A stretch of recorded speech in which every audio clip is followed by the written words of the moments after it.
Bismillahirrahmanirrahim. Assalamualaikum warahmatullahi wabarakatuh.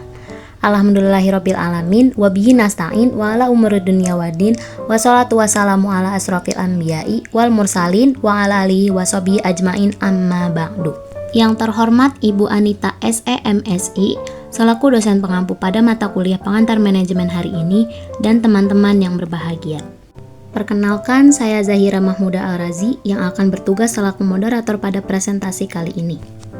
Di sini saya ditemani oleh rekan saya, yaitu Siti Nur Hikmatiani, Chandra Priyatna, Fajar Umar Galen, Chandra Rahmat, Eka Ayu, Siti Maryam, Celia, dan Fikri Pratama. Sebelumnya, izinkan saya membacakan rangkaian acara untuk diskusi kita pada hari ini. Yang pertama, ada pembukaan, selanjutnya pembacaan materi, dan yang terakhir penutup. Adapun topik yang akan kita bahas adalah motivasi karyawan. Untuk mempersingkat waktu, langsung saja kita mulai diskusi kita pada hari ini. Kepada Siti Nur Hikmatiani dipersilahkan. Oke, baik, di sini saya akan menjelaskan apa sih motivasi itu. Jadi, motivasi merupakan hasil dari interaksi antara seseorang dan situasi. Ini bukan sifat pribadi. Motivasi juga memiliki pengertian sebagai proses di mana upaya seseorang diberi energi, diarahkan, dan dipertahankan menuju pencapaian tujuan. Jadi, dapat disimpulkan bahwa motivasi adalah proses yang memicu, mengarahkan, dan mempertahankan perilaku manusia untuk mencapai tujuan tertentu. Motivasi ini melibatkan 3 elemen kunci. Yang pertama energi, kedua arah, dan ketiga ketekunan. Motivasi ini bekerja paling baik ketika kebutuhan individu sesuai dengan tujuan organisasi. Selanjutnya, teori-teori awal motivasi. Yang pertama ada teori hierarki kebutuhan menurut Maslow. Yang kedua, teori X dan Y menurut McGregor. Yang ketiga, teori 2 faktor menurut Herzberg. Yang keempat, teori 3 kebutuhan menurut McClelland. Selanjutnya, penjelasan terkait teori hierarki kebutuhan menurut Maslow. Teori hierarki kebutuhan menurut Maslow ialah kebutuhan dikategorikan ke dalam 5 tingkat, dari kebutuhan tingkat rendah ke kebutuhan tingkat tinggi. Menurut pengertiannya juga, bahwa kebutuhan itu harus memenuhi kebutuhan tingkat rendah sebelum mereka dapat memenuhi kebutuhan tingkat tingginya. Dan dalam pengertiannya juga bahwa kebutuhan yang telah terpenuhi tidak akan lagi memotivasi. Serta menurutnya, memotivasi seseorang itu tergantung pada pengetahuan di tingkat mana orang tersebut berada dalam hierarki. Pada pembagian hierarki kebutuhan menurut Maslow ini, yang pertama pada tingkat rendah atau eksternal itu terdiri dari kebutuhan fisiologis dan keamanan. Yang kedua pada tingkat tinggi atau internal itu terdiri dari kebutuhan sosial, penghargaan, dan aktualisasi diri. Selanjutnya, piramid pada teori hierarki kebutuhan menurut Maslow. Di tingkat paling tinggi terdapat aktualisasi diri. Yang kedua ada kebutuhan penghargaan. Yang ketiga ada kebutuhan sosial. Yang keempat ada keamanan.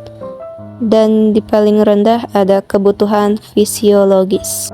Selanjutnya, teori X dan teori Y menurut McGregor. Teori X. McGregor berpendapat bahwa pekerja secara alami tidak suka bekerja dan akan berusaha menghindarinya jika memungkinkan. Mereka tidak memiliki ambisi atau inisiatif, menghindari tanggung jawab, dan lebih suka diarahkan oleh orang lain. Dalam pandangan ini, manajer yang menganut teori X biasanya menggunakan pendekatan yang otoriter dan disiplin, karena manajer merasa perlu untuk mengawasi dan mengendalikan karyawan mereka dengan ketat. Selanjutnya, teori Y. Teori Y ini berkebalikan dengan teori X. Teori Y mengasumsikan bahwa pekerja melihat pekerjaannya sebagai sesuatu yang alami, seperti bermain atau beristirahat. Mereka memiliki kemampuan untuk mengarahkan diri sendiri dan mengontrol diri, menginginkan tanggung jawab, dan mencari kesempatan untuk menunjukkan kreativitas dan inisiatifnya. Manajer yang menganut teori Y cenderung menggunakan pendekatan partisipatif karena memberi kebebasan lebih dan tanggung jawab kepada karyawan mereka serta mendukung pengembangan pribadi dan profesional. MC Gregor berargumen bahwa motivasi karyawan dapat dimaksimalkan melalui pengambilan keputusan partisipasi, pekerjaan yang menarik, dan hubungan kelompok yang baik. Selanjutnya kepada Chandra Priyatna dipersilahkan. Baik, yang selanjutnya itu teori awal motivasi lanjutan. Teori motivasi awal motivasi kebersihan Herzberg. Yang pertama yaitu kepuasan kerja dan ketidakpuasan kerja diciptakan oleh berbagai faktor. Yang pertama itu faktor kebersihan, faktor intrinsik, lingkungan yang menimbulkan ketidakpuasan kerja. Yang kedua itu motivator, faktor intrinsik psikologis yang menciptakan kepuasan kerja. Selanjutnya itu mencoba menjelaskan mengapa kepuasan kerja tidak menghasilkan peningkatan kinerja, yaitu kebalikan dari kepuasan bukanlah ketidakpuasan, melainkan tidak ada kepuasan. Perlihatkan 15-2 teori motivasi kebersihan Herzberg. Selanjutnya itu motivasi dan kebutuhan. Teori 3 kebutuhan. Yang pertama itu ada 3 kebutuhan pokok yang menjadi motif utama dalam bekerja. Yang pertama itu kebutuhan untuk berprestasi, dorongan untuk unggul dan sukses. Selanjutnya itu kebutuhan akan tenaga, kebutuhan untuk mempengaruhi perilaku orang lain. Selanjutnya itu kebutuhan afiliasi, keinginan untuk berhubungan interpersonal. Selanjutnya itu teori motivasi kontemporer. Yang pertama itu teori penetapan tujuan. Yang kedua itu teori penguatan. Yang ketiga itu perancang pekerjaan yang memotivasi, teori ekuitas. Selanjutnya kepada Fajar Umar Galen dipersilahkan. Teori motivasi kontemporer. Yang pertama ada teori penetapan tujuan, yang kedua teori penguatan, yang ketiga merancang pekerjaan yang memotivasi, yang keempat teori ekuitas, yang terakhir teori harapan. Di sini motivasi dan tujuan. Teori penetapan tujuan yang pertama Cina mengusulkan bahwa menetapkan tujuan yang dapat diterima, spesifik dan menantang namun dapat dicapai akan menghasilkan kinerja yang lebih tinggi daripada tidak memiliki tujuan atau tujuan yang mudah. Yang kedua, apakah budaya terikat pada Amerika Serikat dan Kanada? Yang kedua, manfaat partisipasi dalam penerapan sasaran. Yang pertama, meningkatkan penerimaan tujuan. Yang kedua, menumbuhkan komitmen terhadap tujuan publik yang sulit. Yang ketiga, menyediakan umpan balik diri atau lokus kendali internal yang memandu perilaku dan memotivasi kinerja efikasi diri. Di sini ada motivasi dan perilaku. Yang pertama ada teori penguatan, mengasumsikan bahwa perilaku yang diinginkan harap merupakan fungsi dari konsekuensinya yang disebabkan oleh faktor eksternal dan jika diperkuat kemungkinan besar akan terulang kembali. Yang kedua ada penguatan positif, lebih disukai karena dampak jangka panjangnya terhadap kinerja. Yang ketiga mengabaikan perilaku yang tidak diinginkan lebih baik daripada hukuman yang dapat mendapatkan perilaku disfungsional. Selanjutnya kepada Chandra Rahmat dipersilahkan. Merancang pekerjaan yang memotivasi. Desain pekerjaan. Cara di mana tugas-tugas dapat digabungkan untuk membentuk pekerjaan yang lengkap. Faktor-faktor yang mempengaruhi dalam pekerjaan. Mengubah lingkungan, struktur organisasi, teknologi organisasi, keterampilan, kemampuan, dan presentasi karyawan. Perluasan pekerjaan. Meningkatkan cakupan pekerjaan atau jumlah dan frekuensi tugas.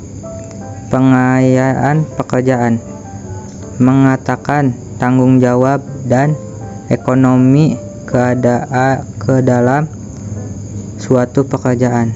Merancang pekerjaan yang memotivasi. Kode karakteristik pekerjaan. Kerangka kerja konseptual untuk merancang pekerjaan yang memotivasi, yang menciptakan pengalaman kerja bermakna yang mempengaruhi kebutuhan pertumbuhan karyawan. 5 karakteristik pekerjaan utama. Yang pertama, variasi keterampilan. Beberapa banyak keterampilan dan bakat yang dibutuhkan. Yang kedua, identitas tugas. Apakah pekerjaan tersebut menghasilkan pekerjaan yang lengkap? Yang ketiga, signifikasi tugas. Seberapa pentingkah pekerjaan itu?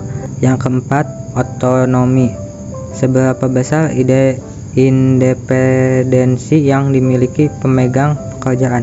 Yang kelima, masukan. Apakah pekerjaan mengetahui seberapa baik kinerja mereka? Dimensi pekerjaan inti dibagi menjadi 5. Yang pertama, variasi keterampilan. Yang kedua, identitas tugas. Yang ketiga, signifikasi tugas. Yang keempat, otonomi. Yang kelima, masukan. Keadaan psikologis kritis dibagi menjadi 3. Yang pertama, mengalami kebermaknaan pekerjaan. Yang kedua, tanggung jawab yang berpengalaman atau hasil pekerjaan. Yang ketiga, pengetahuan tentang hasil sebenarnya dari kegiatan kerja. Hasil pribadi dan pekerjaan dibagi menjadi 4. Motivasi kerja internal yang tinggi. Yang kedua, performa kerja berkualitas tinggi.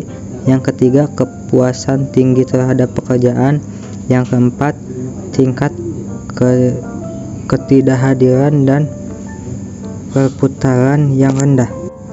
Tindakan yang disarankan dibagi menjadi 5. Yang pertama, gabungan tugas. Yang kedua, membentuk unit kerja alami. Yang ketiga, membangun hubungan klien. Yang keempat, memuat secara vertikal. Yang kelima, buka saluran umpan balik. Dimensi pekerjaan inti dibagi menjadi 5. Variasi keterampilan. Yang kedua, identitas tugas. Yang ketiga, signifikasi tugas. Yang keempat, otonomi. Yang kelima, masukan. Selanjutnya kepada Eka Ayu dipersilahkan. Pekerjaan yang memotivasi. Saran penggunaan JCM. Saran ini menggabungkan tugas perluasan pekerjaan untuk menciptakan pekerjaan yang lebih bermakna, menciptakan unit kerja yang natural agar pekerjaan karyawan menjadi penting dan utuh. Kemudian membangun hubungan klien eksternal dan internal untuk memberikan umpan balik, dan memperluas pekerjaan secara vertikal atau pengayaan pekerjaan dengan memberikan otonomi lebih kepada karyawan. Lalu, membuka saluran umpan balik agar karyawan mengetahui seberapa baik kinerja mereka. Kemudian, teori ekuitas. Teori ekuitas ini mengusulkan agar para karyawan mempersepsikan apa yang mereka peroleh dari suatu situasi pekerjaan atau hasil dalam kaitannya dengan apa yang mereka masukkan ke dalam input, dan kemudian membandingkan rasio input outcome mereka dengan rasio input outcome orang lain yang relevan. Jika rasio tersebut dianggap setara, maka terdapat keadaan ekuitas kewajaran. Dan jika rasio tersebut dianggap tidak setara, maka akan terjadi ketidaksetaraan dan orang tersebut akan merasa kurang atau terlalu dihargai. Dan ketika ketimpangan terjadi, maka karyawan akan berusaha melakukan sesuatu untuk mengembangkan kembali rasio tersebut atau mencari keadilan. Kemudian, tanggapan karyawan terhadap ketidakadilan yang dirasakan pada teori ekuitas ini yaitu mendistorsi rasio sendiri atau orang lain, kemudian membujuk orang lain untuk mengubah masukan atau hasil mereka sendiri, kemudian mengubah masukan atau menambah atau mengurangi upaya atau hasil untuk mencari imbalan yang lebih besar.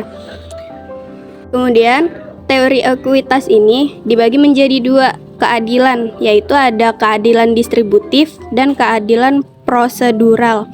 Keadilan distributif yaitu keadilan yang dirasakan mengenai jumlah dan alokasi imbalan antar individu, yaitu siapa yang menerima atau apa.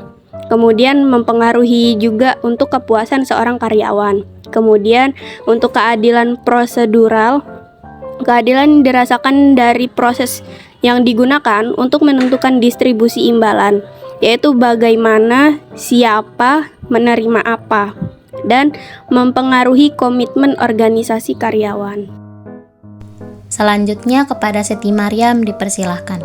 Baik, selanjutnya yaitu pembahasan mengenai teori harapan. Teori harapan adalah seorang individu cenderung bertindak dengan cara tertentu berdasarkan harapan bahwa tindakan tersebut akan diikuti oleh hasil tertentu dan pada daya tarik hasil tersebut bagi individu tertentu. Kunci dari teori ini adalah memahami dan mengelola tujuan karyawan serta hubungan antara upaya, kinerja, dan penghargaan. Upaya berarti kemampuan karyawan, pertunjukan berarti sistem penilaian yang valid, hadiah atau tujuan berarti memahami kebutuhan karyawan. Baik, selanjutnya yaitu saya akan menjelaskan tentang model harapan yang disederhanakan. Mempunyai 4 bagian. Yang pertama, upaya individu. Kedua, kinerja individu. Ketiga, penghargaan organisasi. Dan keempat, tujuan individu. Antara A, B, dan C, mereka semua mempunyai keterkaitan dan hubungan atau daya tarik masing-masingnya. Selanjutnya yaitu mengenai hubungan harapan. Harapan atau keterkaitan upaya kinerja. Kemungkinan yang dirasakan bahwa usaha individu akan menghasilkan tingkat kerja tertentu. Perantaraan. Persepsi bahwa tingkat kinerja tertentu akan menghasilkan pencapaian hasil yang diinginkan atau imbalan. Valensi, daya tarik atau pentingnya imbalan kinerja hasil bagi individu. Dalam mengintegrasikan teori kontemporer motivasi, terdapat bagan yang saling berhubungan, yaitu ada HINACH, individual goals, goals direct behavior, dan individual effort. Mereka saling berhubungan karena mereka saling keterkaitan satu sama lain. Baik, penjelasan yang terakhir dari saya yaitu mengenai masalah terkini dalam motivasi, tantangan lintas budaya.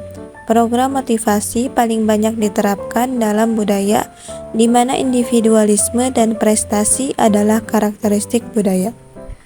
Penghindaran ketidakpastian dalam beberapa budaya membalikan hierarki kebutuhan Maslow. Kebutuhan untuk berprestasi atau NACH kurang ada di budaya lain. Budaya kolektivis memandang penghargaan sebagai hak yang didistribusikan berdasarkan kebutuhan individu, bukan kinerja individu. Konsistensi lintas budaya. Pekerjaan yang menarik sangat diinginkan, begitu pula pertumbuhan, prestasi, dan tanggung jawab. Selanjutnya kepada Celia dipersilahkan. Baiklah, di sini saya akan menjelaskan tentang memotivasi kelompok pekerja yang unik. Yang pertama yaitu memotivasi tenaga kerja yang beragam. Yang pertama, memotivasi tenaga kerja yang beragam melalui fleksibilitas. Contohnya seperti laki-laki menginginkan otonomi yang lebih besar dibandingkan perempuan. Maksud dari contoh tersebut yaitu laki-laki cenderung lebih termotivasi ketika mereka diberikan kebebasan dan kemandirian dalam pekerjaan mereka. Otonomi ini berarti mereka menginginkan kontrol yang lebih besar atas bagaimana, kapan, dan di mana mereka menyelesaikan tugas mereka. Contoh yang kedua yaitu wanita menginginkan kesempatan belajar, jadwal kerja yang fleksibel, dan hubungan interpersonal yang baik.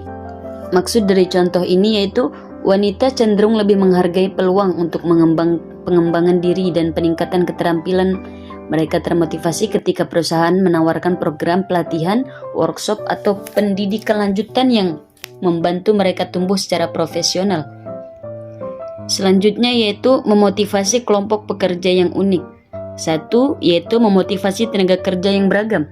Contohnya seperti minggu kerja terkompresi, atau juga dimaksud jam kerja harian lebih panjang tetapi harinya lebih sedikit. Contoh yang kedua itu jam kerja fleksibel atau flex time. Maksudnya jam minggu tertentu dengan waktu kedatangan, keberangkatan, makan siang, dan istirahat yang berbeda-beda di sekitar jam inti tertentu yang di dalamnya seluruh karyawan harus hadir. Selanjutnya, berbagai pekerjaan. Maksudnya 2 orang atau lebih membagi pekerjaan penuh waktu. Selanjutnya juga yaitu ada telekommuting, yaitu karyawan bekerja dari rumah menggunakan tautan komputer. Selanjutnya di sini juga ada memotivasi kelompok pekerja yang unik. Satu, memotivasi profesional. Di sini ada karakteristik profesional, contohnya seperti komitmen yang kuat dan jangka panjang terhadap bidang keahliannya. Loyalitas adalah pada profesinya, bukan pada majikannya. Di sini juga ada memiliki kebutuhan untuk memperbaiki pengetahuan mereka secara teratur, dan ada juga jangan tentukan minggu kerja mereka sebagai pukul 8 hingga pukul 3. Contohnya juga di sini ada motivator bagi para profesional, yaitu seperti tantangan pekerjaan atau dukungan organisasi untuk pekerjaan mereka. Dan di sini juga ada memotivasi kelompok pekerja yang unik. Pertama yaitu memotivasi pekerja tidak tetap. Pertama, contohnya peluang menjadi karyawan tetap. Contoh yang kedua, kesempatan untuk pelatihan. Dan contoh yang ketiga yaitu keadilan dalam kompensasi dan tunjangan. Apa sih maksudnya keadilan dalam kompensasi dan tunjangan itu? Nah, yaitu kompensasi dan tunjangan ini merujuk pada prinsip bahwa pembayaran gaji atau kompensasi dan manfaat tambahan atau tunjangan kepada karyawan harus dilakukan secara adil.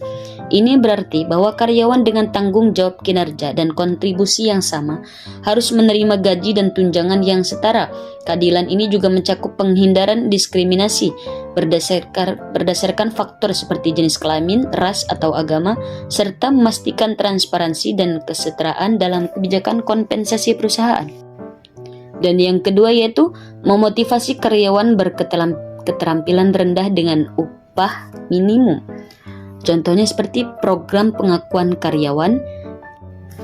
Contoh program pengakuan karyawan di sini yaitu perusahaan kami telah meluncurkan program pengakuan karyawan bulanan untuk mengapresiasi kontribusi luar biasa dari setiap anggota tim. Contoh yang kedua yaitu pemberian pujian yang tulus, seperti manajer memberikan pujian yang tulus kepada timnya setelah berhasil menyelesaikan proyek besar tepat waktu dan sesuai anggaran. Materi selanjutnya yaitu masalah terkini dalam motivasi. Di sini ada merancang program penghargaan yang sesuai. Satu, manajemen buku terbuka. Contohnya seperti melibatkan karyawan dalam pengambilan keputusan di tempat kerja dengan membuka laporan keuangan pemberi kerja. Yang kedua yaitu program pengakuan karyawan. Contohnya seperti memberikan perhatian pribadi dan mengungkapkan minat persetujuan dan penghargaan atas pekerjaan yang dilakukan dengan baik. Contoh yang ketiga yaitu bayar untuk kinerja. Maksudnya yaitu rencana kompensasi variabel yang memberikan penghargaan kepada karyawan berdasarkan kinerja mereka. Besaran upah persatuan, insentif upah bagi hasil, dan bonus sekaligus. Dan yang terakhir, kepada Fikri Pratama dipersilahkan. Merancang program hadiah yang tepat lanjutan. Program opsi saham menggunakan instrumen keuangan sebagai pengganti kompensasi moneter yang memberikan hak kepada karyawan untuk membeli saham perusahaan pada harga opsi yang ditentukan. Opsi memiliki nilai jika harga saham naik melebihi harga opsi. Mereka menjadi tidak berharga jika harga saham turun di bawah harga opsi. Dari teori ke praktek, pedoman memotivasi karyawan. Kenali individu perbedaan, cocokkan orang dengan pekerjaan, gunakan tujuan, memastikan bahwa tujuan dianggap dapat dicapai, individualisasikan imbalan, mengaitkan imbalan dengan kinerja, periksa sistem untuk keadilan, gunakan pengenalan menunjukkan kepedulian dan kepedulian terhadap karyawan. Jangan mengabaikan uang. Istilah yang perlu diketahui selanjutnya, motivasi, hierarki kebutuhan teori, kebutuhan fisiologis, kebutuhan rasa aman, kebutuhan sosial, kebutuhan akan harga diri, kebutuhan aktualisasi diri, teori X, teori Y, teori dua faktor, faktor kebersihan, motivator, teori kebutuhan, kebutuhan untuk berprestasi atau NACH, kebutuhan akan tenaga atau NPOW, kebutuhan akan afiliasi atau NAFF, teori penetapan tujuan, efikasi diri, teori penguatan, penguat, desain pekerjaan, lingkup pekerjaan, dan perluasan pekerjaan. Istilah yang perlu diketahui, pengayaan pekerjaan, kedalaman pekerjaan, karakteristik pekerjaan model, variasi keterampilan, identitas tugas, signifikansi tugas, otonomi, masukan, teori ekuitas, referensi, keadilan distributif, keadilan prosedural, teori harapan, minggu kerja terkompresi, jam kerja fleksibel, berbagai pekerjaan, kerja jarak jauh, manajemen buku terbuka, pengakuan karyawan program, bayaran untuk kinerja program, dan pilihan persediaan. Terima kasih kepada teman-teman yang telah membacakan materi dengan baik. Karena rangkaian diskusi telah selesai, saya akhiri presentasi kelompok kami pada hari ini. Terima kasih kepada semua yang telah menyimak dan mendengarkan dengan saksama. Sekian dan semoga bermanfaat. Wassalamualaikum warahmatullahi wabarakatuh.